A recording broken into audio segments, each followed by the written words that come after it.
शराबबंदी कानून अच्छे उद्देश्यों की प्राप्ति के लिए लाया गया था।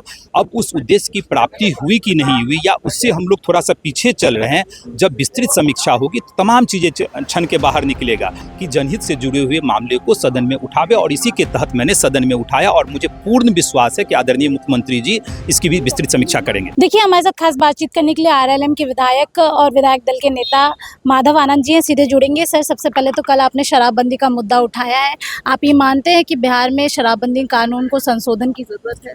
मैंने यह नहीं कहा, मैंने कहा आदरणीय मुख्यमंत्री जी से कि अब समय आ गया है कि इसकी भी विस्तृत समीक्षा होनी चाहिए, और आदरणीय नीतीश कुमार जी हर कानून की समीक्षा समय समय पे करते रहे हैं। शराबबंदी कानून अच्छे उद्देश्यों की प्राप्ति के लिए लाया गया था।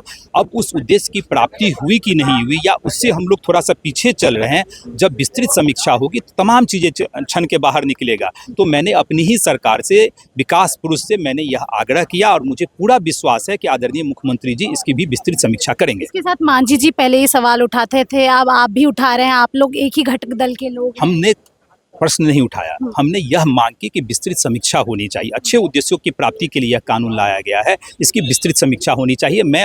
और ये किसी भी विधायक का अधिकार है कि जनहित से जुड़े हुए मामले को सदन में उठावे, और इसी के तहत मैंने सदन में उठाया, और मुझे पूर्ण विश्वास है कि आदरणीय मुख्यमंत्री जी इसकी भी विस्तृत समीक्षा करेंगे। चलिए, देखिए, शराबबंदी कानून को लेकर जिस तरीके से बार बार सवाल उठाए जा रहे थे और कहा जा रहा था कि बिहार में जो शराबबंदी कानून है वो विफल है।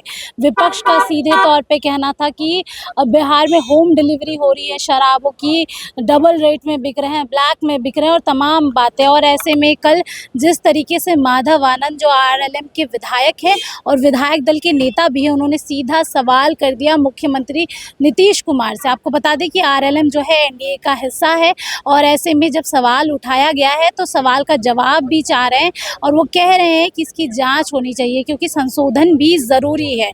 इसके साथ आपको बता दें कि शराबबंदी कानून अगर बिहार में बात करें तो कहीं ना कहीं विफल नज़र आता है, क्योंकि धरातल पर जो स्थिति है वो देखने लायक है। होम डिलीवरी हो रही है, ब्लैक में मिल रहा है, तमाम लोग आपको नज़र भी आएंगे जो शराब पी के रास्ते में घूमते हैं। हालांकि अभी तक मुख्यमंत्री नीतीश कुमार ने कुछ नहीं कहा है, और बिहार में शराबबंदी कानून एक बहुत बड़ा मुद्दा है, और विपक्ष हमेशा इस मुद्दे को बढ़ाता आया है और बताता आया है कि विफल है। और इसके साथ अब सूखे नशे पर भी फोकस हो रहा है, जहां पर सदन में ये भी सवाल उठा कि शराबबंदी की वजह से कि सूखा नशा जो है वो ज़्यादा हो रहा है, जिसकी वजह से जो यंगस्टर्स हैं वो काफ़ी ज़्यादा परेशान हो रहे हैं। और ऐसे में जब आरएलएम के विधायक और विधायक दल के नेता ने ये सवाल उठाया है तो सवाल सरकार से वो पूछ रहे हैं कि इसमें संशोधन जो है वो होना चाहिए। इसके साथ आपको ये भी बता दें कि पहले तो जीतन राम मांझी, जो कि हम पार्टी के हैं, उन्होंने भी सवाल उठाया और बार बार कहा है कि बिहार में शराबबंदी कानून विफल है। अब देखना होगा, ये सवाल तो किया गया है, आगे क्या कुछ होता है। इसके साथ आपको बताएं कि लगातार शराबबंदी, सूखा नशा इस बार सदन का बड़ा मुद्दा रहा है, और अब देखते हैं आगे क्या कुछ होता है। बने रहिए हमारे साथ, तब तक के लिए बहुत बहुत शुक्रिया।